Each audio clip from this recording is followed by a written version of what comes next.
us to begin by acknowledging the Father until we learn how to display God's wisdom. We cannot fulfill God's mandate for the church. I'd like to say that again. Until we learn how to display God's wisdom, it is practically impossible to fulfill God's mandate for the church. You ask me, what's this mandate? Apostle Paul tells us in his writing to the Ephesians, in Ephesians chapter 3, verses 8 to 10.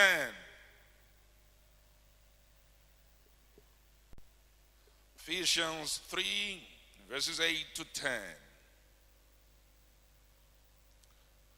Unto me, who am less than the least of all the saints,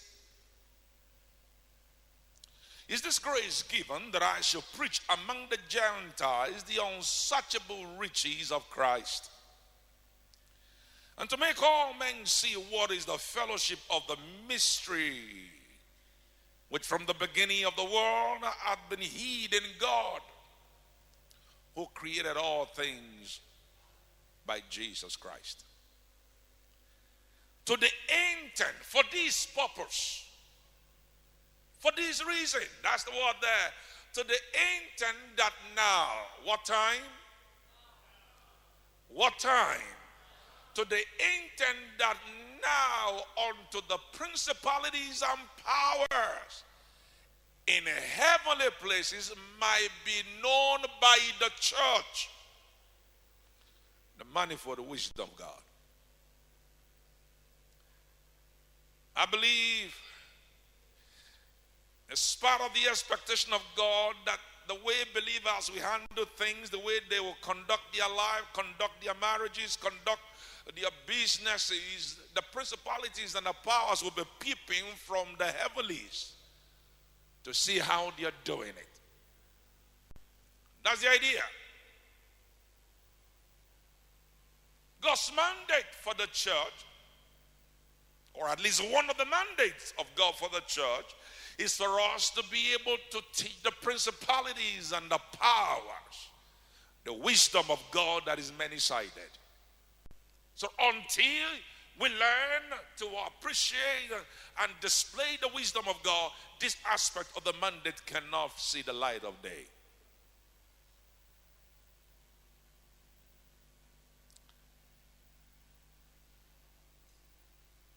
I noted here that there are several attributes of God. There are several things that make up divinity. Certain characteristics of God. We're told that God is omnipotent, all powerful. God is omniscient. Back in those days, we used to call it omniscience. God is omniscient. He knows everything. As a matter of fact, He knows us just like somebody said earlier. He knows us. He knew us before we were born. He knew us before we were conceived in our mother's womb. Comprehensive knowledge. And of course, God is omnipresent. He's everywhere at the same time. I always believe that God is everywhere, but He's not active everywhere.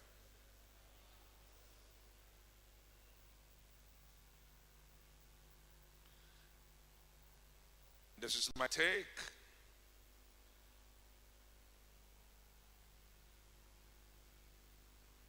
I believe God has oversight functions over hell. The reason why hell will be hell is that God won't be active there.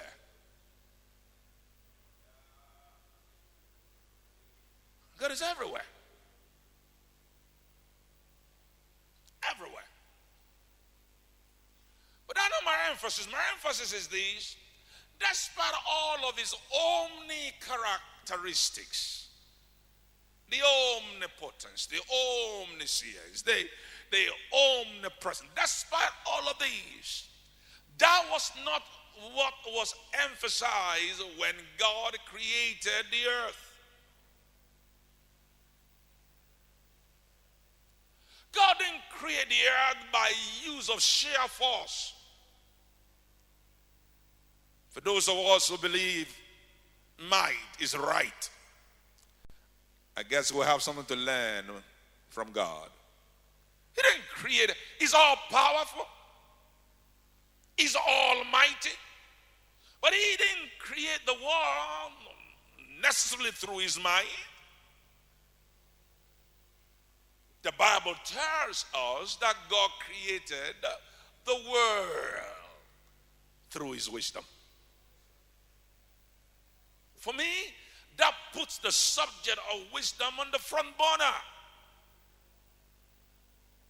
If he did not rely solely on his power or his might to get it done, he had to rely on wisdom. That put wisdom on the front burner. Psalm 104 verse 24. Oh Lord, how manifold are your works. In wisdom, you made some of them.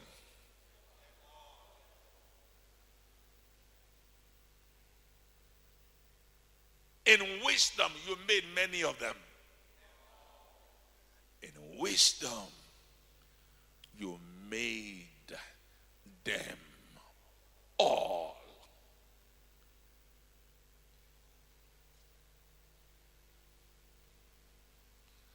That's to tell us that we don't get things done necessarily through our might. At least if we're going to learn, take a cue from God. We don't get things done necessarily through might, or position, or privilege. Essentially, we get things done through the instrumentality of wisdom. In wisdom, thou hast made them all. Also, if you take a look at the book of Proverbs, you will see the emphasis that is put on wisdom. One of my practices in those days, I have been struggling to get back to it. One of my practices in those days was to wake up and read 5 chapters of Psalm before any other thing, and then read a chapter of Proverbs. And through that arrangement, I go through the book of Psalm the entire month, because you have 150 chapters. So 5 chapters every day. In the book of Proverbs, the Bible describes wisdom as the principal thing. And I have a saying, I say, anything that God makes principal, don't make it vice principal, because it will not work. Wisdom is the principal thing. Every pleasant thing that you want to desire in life, it says anchor on wisdom. And we see that demonstrated in the life of Solomon. Solomon, the Bible says, when he became king, he made 1,000 burnt offering in 1 Kings chapter 3. I was dealing with New Testament structure of sacrifice in church yesterday. And I had cause to go back to the Old Testament structure and see what sacrifice was like then and what it is like now.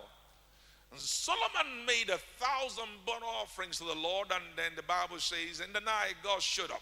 I believe Solomon, his sacrifices, sent soothing aroma to God just like Noah did. And God came to him, Solomon, ask of me anything you want. I'll give you a blank check. I'll give you a blank check. Ask of me anything whatsoever. And Solomon said, God, you've been gracious to my father. You're gracious to me too. You put me on the throne. What do I need? Just give me understanding. And an understanding heart. Give me wisdom to be able to govern your people. For who is able to rule these so great people of yours? And God says, Solomon, is that what you're asking of me? And God said to Solomon, because you have not asked for the life of your enemies, you did not basis. These are the regulars. God, give me long life. And say, God, wait a minute. What is the use of long life without money to spend the life? Give me from there. Is industry.